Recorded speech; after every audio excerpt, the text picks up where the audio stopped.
Kaunti 6 mkoa wa Pwani wametishia kufanya maandamano ili kushinikiza kaunti hizo kuwalipa marupurupu yao kwa wakati.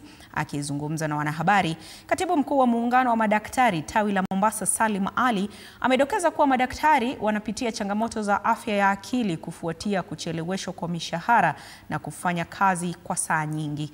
Kulingana na muungano wa KMPDU, kaunti za Kilifi na Mombasa ndizo zinawalipa wafanyakazi kwa wakati, ila kaunti za Tana River, Lamu na Kwale zimelegeza kamba.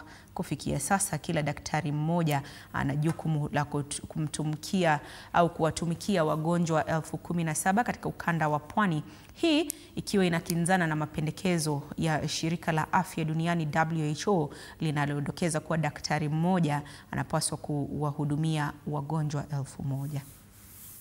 Tunazungumza kwamba Kwale County mpaka sasa hivi madaktari hawajapewa mshahara. Na ikifika kesho ambayo kwamba itakuwa ni siku ya Alhamisi, tutatoa onyo.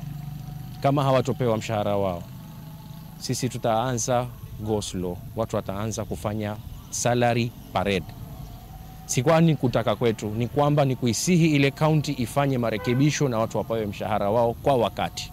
Hilo ni mwanzo.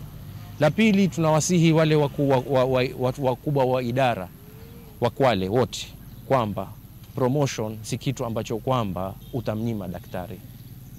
Madaktari wa kule wamepata tabu na anaendelea kupata tabu kwa miaka. Sasa hivi daktari ambaye kwamba amefanya uspecialisti na akaendelea akazidisha ule uspecialisti analipwa na daktari ambaye kwamba huanza kuajiriwa sasa hivi, wako sawa. Lakini ni only Kwale wako na hiyo shida. Na hizo shida tunaomba zitatuliwe kwa haraka ipasavyo.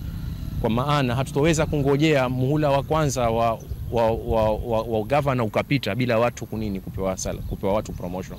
Na mpaka sasa hivi watu hawajapewa promotion.